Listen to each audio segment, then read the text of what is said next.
Hey, what is up guys, Bonfiggy here, and I cannot tell you how good it feels to be commentating over a game other than Modern Warfare 3.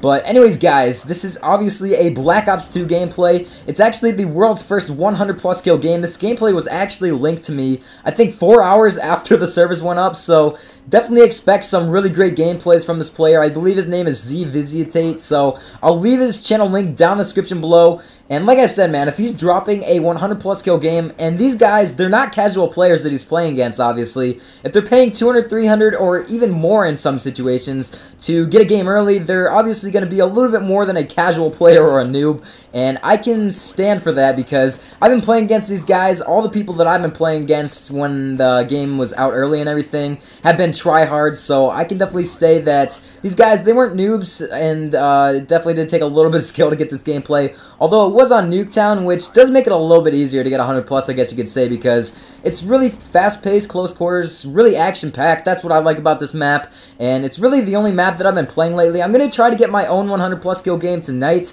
and have that up for you guys tomorrow, but as you know, this is actually being uploaded a little bit early. The game isn't supposed to come out until midnight tonight, but obviously he got the game early as well as I did, and I believe that some people in like Australia already have the game, so the copyright has already been lifted from the game. It should be okay to be uploading this because other people already have the game. It's not going to be spoiling it for anyone, so I just thought I might get this video out for you guys, and I kind of wanted to give you guys, first of all, a few class recommendations. This weapon that he was using, it's actually one of my favorite SMGs. It's called the POW 57, and this is one of the weapons that you want to be using as soon as you unlock it. Obviously, he was using the laser sight, and I do want to say that the laser sight, it actually does help a lot for the submachine guns. I wouldn't recommend it for anything else. Maybe a sniper rifle if you want to try to get some crazy no-scopes or something like that. I think that would be kind of cool. Or maybe the shotguns, because that might help out, but they're most effective when you're using it on a submachine gun. It just does help out your hipfire a lot, obviously. All you gotta do is put the laser on the enemy and shoot. So it can help out a lot. I just want to mention that real quick. And one thing that I think he should have been using in this gameplay is a silencer, and obviously he was not, so I think that actually makes this gameplay even a little bit more impressive, just because of the fact that he wasn't not showing up on the UAV because they didn't have a silencer. And in case you guys didn't know, in Black Ops 1, a lot of people preferred to go unsilenced and use something like dual mags, but it seems like in this game, you'll need to be a little bit more stealthy, use those ghost perks, and the reason why I say ghost, I know it's a bullshit kill streak, and it's really annoying when people run and everything, but it's going to be necessary, I think, in my opinion, because the UAV spam, it's so bad, or at least it has been so far in the game. And as you guys can see, I'm actually speeding up these kill streaks, but he actually got the Warthog at first, and I think he had a really great kill streak set up to get 100 plus in this game. The Warthog, basically, it's almost like a Rolling Thunder, but it's a little bit more beefy. It goes around the map 3 times, and then this second kill streak that he's in right now is actually called a Lodestar, and that's pretty much like a beefed up Reefer, and then this is almost like a Kimbo Chopper Gunner, man. The kill streaks do a lot of work, as you guys can see. I'm speeding it up a little bit because I think that it would just make the game a little bit more fast-paced. But yeah, the kill streaks, if you can get those higher streaks, it definitely is a little bit higher, but it is definitely worth it in my opinion. I think he gets 2 sets of those, so only 2 sets got him the 100 plus kill game, which is definitely not too difficult to do. It definitely is a little bit harder to get these higher kill streaks in this game, especially if you're playing something like Team Deathmatch. I think for the Akimbo Chopper Gunner that he just had, it's like a 19 gun streak to go on to actually get that if you're playing TDM, so definitely is a little bit more challenging. And honestly, I think if I were the game developers, I would either make it so you get a little bit more score points in TDM, or that the kill streaks are actually a little bit lower. I should say score streaks because it goes off the score, not the kills anymore. But yeah, guys, that's pretty much it for this gameplay. I wanted to try to talk about how to play Nuketown because this is one of the maps that I pretty much almost specifically played during Black Ops 1.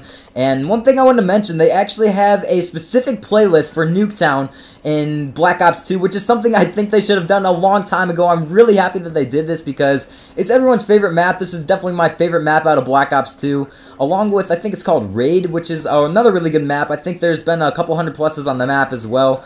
But yeah, like I said, for Nuketown, what you want to do is just stay away from the middle of the map. You want to try to flank around as much as possible, because when you go straight through the middle of the map, you can either get picked off from the guys that camp up in the windows in the buildings, or they can sit back in the garage and kill you, or, you know, there's a lot of different ways that you can get killed. I like to go around either the left or right side, and I like to work my way into the enemy spawn building.